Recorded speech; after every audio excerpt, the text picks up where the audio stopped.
1998 সালের পর আবারও ভয়াবহ বন্যা পরিস্থিতির মুখে মালদার বুতনিবাসী। বুতনির কেশবপুর কালুটনটোলায় ভাঙা বাঁধের অংশ দিয়ে সংরক্ষিত এলাকায় প্রবেশ করল গঙ্গা নদীর জল।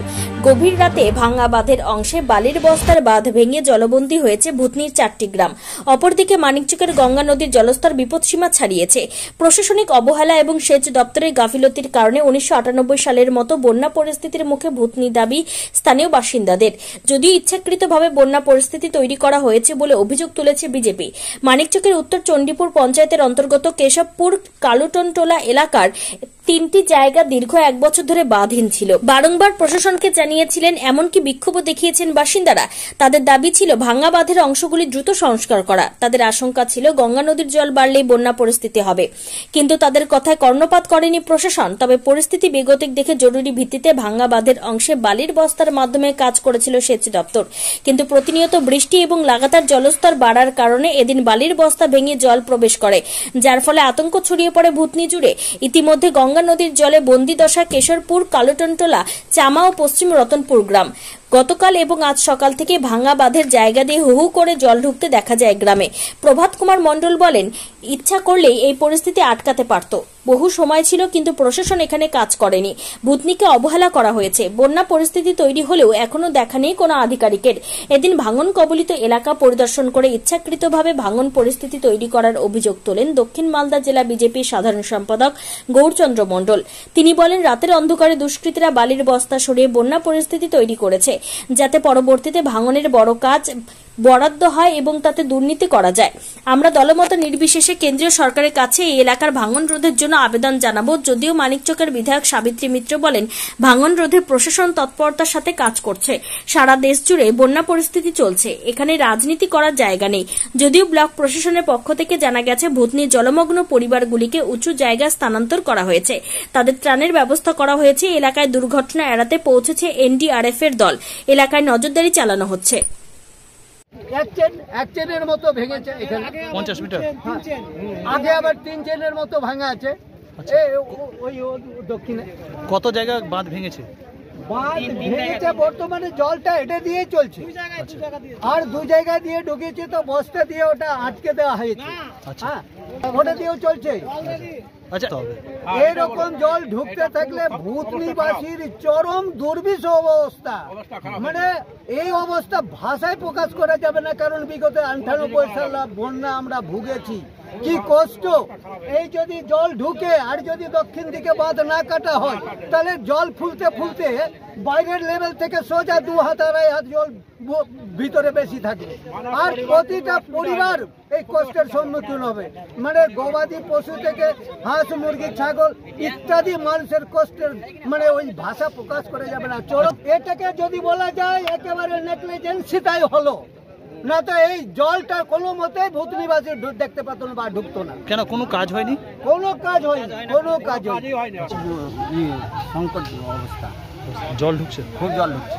কি অবস্থা দেখলেন? কি অবস্থা? বন্যা হবেই। আর আসছে প্রায় 18 ওপর থেকে জল যাচ্ছে। উত্তর চণ্ডীপুর, দক্ষিণ চণ্ডীপুর, সব এলাকাতে, সব এলাকায় জল। রাস্তা কাটছি, রাস্তা কেটে যাচ্ছে। হ্যাঁ। কতটা জল রয়েছে? 1 হাঁটু জল রয়েছে। যাতায়াত কি সম্ভব না বন্ধ হয়ে গেছে? বন্ধ হয়ে যাবে, আজকে বন্ধ হয়ে যাবে। কি মনে করছেন, কি আশঙ্কা হতে পারে? বন্যা হবে, ফ্লাড হবে। কোনো কি ব্যবস্থা নেওয়া হচ্ছে?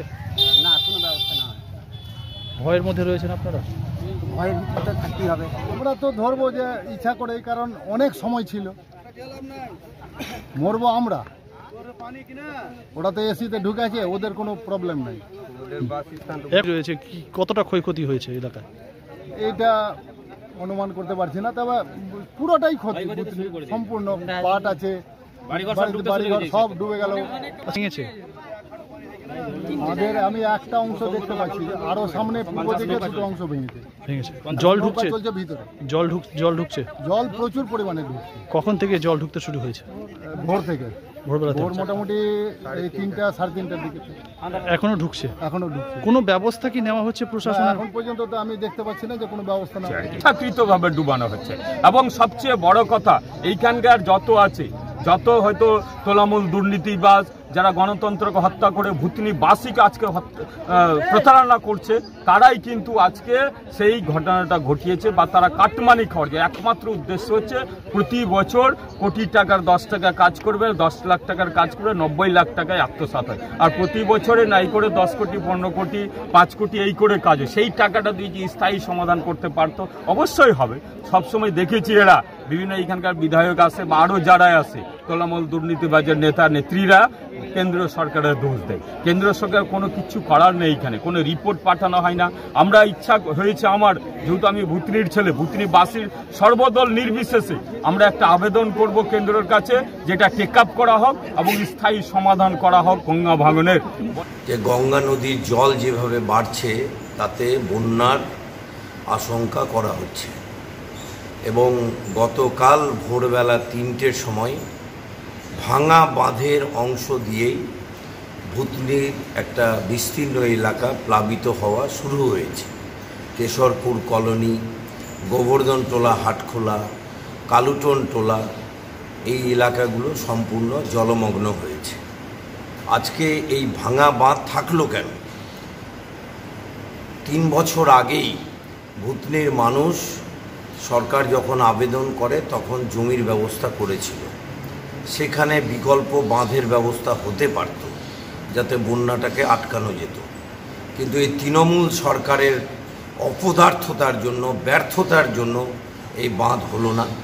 ফলে ওই ভাঙা বাঁধ দিয়েই গঙ্গা নদীর জল ক্রমশ বিস্তীর্ণ এলাকা প্লাবিত করছে। বিরোধী দলনেত্রী থাকাকালীন মমতা ব্যানার্জি মাঝে মধ্যেই বলতেন ম্যানমেড বন্যা। আজকে ভূতনিতে যে বন্যা হলো এর জন্য দায়ী তৃণমূল সরকার।